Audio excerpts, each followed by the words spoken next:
Pour ne rien louper et s'abonner, c'est simple, il suffit de cliquer, comme dans la petite animation.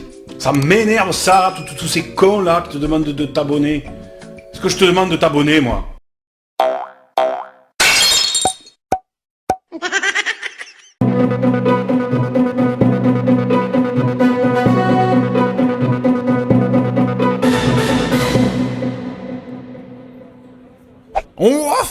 On refait le match des législatives avec deux grands athlètes, deux philosophes, Didier Deschamps et Alain Juppé.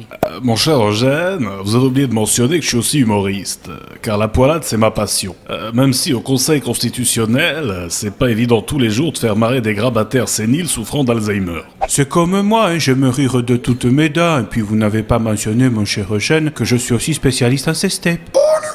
Une branlée monumentale pour les macronistes. Comment l'analysez-vous? Écoutez, en tant que branlologue patenté, je pense qu'Emmanuel Macron avait dû faire sienne une de mes maximes. Pourquoi être seulement désagréable quand on peut être parfaitement odieux? Non, au contraire, je crois tant sur le plan épidermique que politique, il était totalement insupportable. Et puis il faut aussi le dire, Macron a choisi trop défensif. Il n'a pas voulu prendre le jeu à son compte, il a laissé le ballon à Mélenchon en espérant jouer en contre, on a vu le résultat. Pendant ce temps-là, Marine Le Pen campait dans la surface. Tout le monde la croyait orge, mais c'est elle qui la glisse au fond des filets.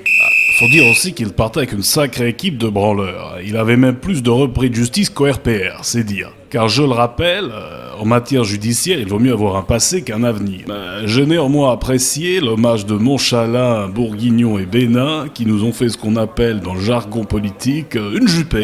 Et puis, il faut bien le dire, n'est pas le meilleur d'entre nous qui veut. Non, au contraire, je pense qu'il avait juste une équipe de nuls, et que sur ce coup-là, il nous a fait une Domenech. Il a enchaîné les erreurs de casting dans ses compos d'équipe. Castaner passait plus de temps en boîte que Neymar et Ronaldinho réunis, Darmanin ne voulait jouer que contre les Anglais, et puis mettre Bade dans les buts, c'était pas la meilleure idée, surtout avec le short baissé. Il est aussi intéressant de voir que les Diables Rouges de Mélenchon ont eu la branlée heureuse. C'est d'ailleurs étonnant de voir à quel point le cantonat de la NUPES arrive à transformer n'importe quelle défaite en victoire. Non, au contraire, moi ça m'intéresse de savoir comment il y arrive, tant sur le plan tactique que technique, parce qu'après les 2 matchs nuls et les 2 branlés en Ligue des Nations, j'en aurais bien besoin, et en vue de la Coupe du Monde, ça pourrait même me servir de catharsis. En résumé, quand on se voit trop beau et qu'on ne change rien, ça tourne en autre boudin. Bon, il reste la dissolution, mais c'est pas ma solution préférée. Le résultat de ces législatives, ça va sacrément changer la donne pour le quinquennat. D'ailleurs, comme le disait un autre loser célèbre, le changement, c'est maintenant. Non, au contraire, je pense qu'il est temps d'apporter des modifications substantielles, comme je suis le faire par le passé, tant sur le plan tactique que stomatologique.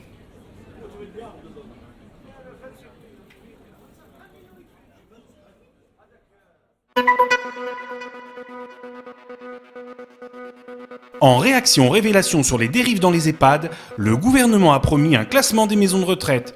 Mouroir, mon beau mouroir, dis-moi qui est le plus beau. DSK tournera bientôt dans un film avec des dialogues de Michel Audard. À la cave, ça rebifle. Bon, alors maintenant passons aux questions techniques.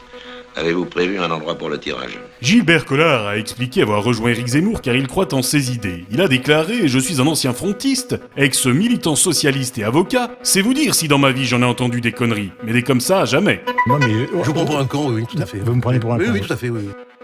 Nabila remercie l'oncle Benz pour l'invention de la première voiture à essence il y a 136 ans. Oh, le 12 janvier 1628 naissait Charles Perrault. C'était le début du décompte. Pour les obsèques de Gaspard Ulliel, c'est Étienne Dao qui a été choisi pour chanter pendant la minute de silence.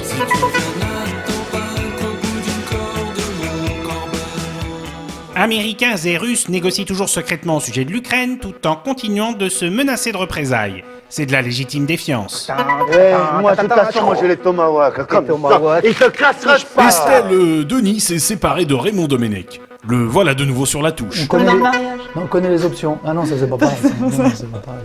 Les surprises, elles arrivent après.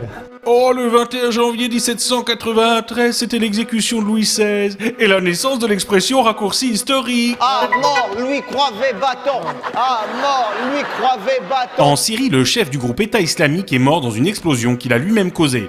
Qui ne saute pas n'est pas djihadiste. Ouais. Les étagères font badaboum. Quand toi et moi on fait boum boum boum. Après une lourde chute sur la tête, Dave a été contraint d'annuler sa tournée. Il faut qu'il se soigne. Pour les funérailles de la reine Victoria en 1901, ce fut un grand défilé avec tout le Gotha. Pourtant, au début, avec le soutien de George, la famille voulait garder les obsèques de Victoria secrètes. Les Balkany savaient depuis longtemps qu'ils ne pourraient pas purger leur peine en étant assignés dans leur demeure de Giverny.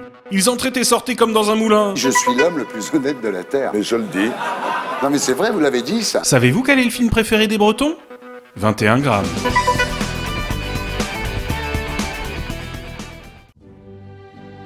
Didier Deschamps a dit, dans le football comme dans la vie, on ne peut pas avoir que des architectes, on doit aussi avoir des maçons, c'est énorme comme ça s'applique bien à Macron. Lui qui se prenait pour le grand architecte et qui vient de se prendre un mur.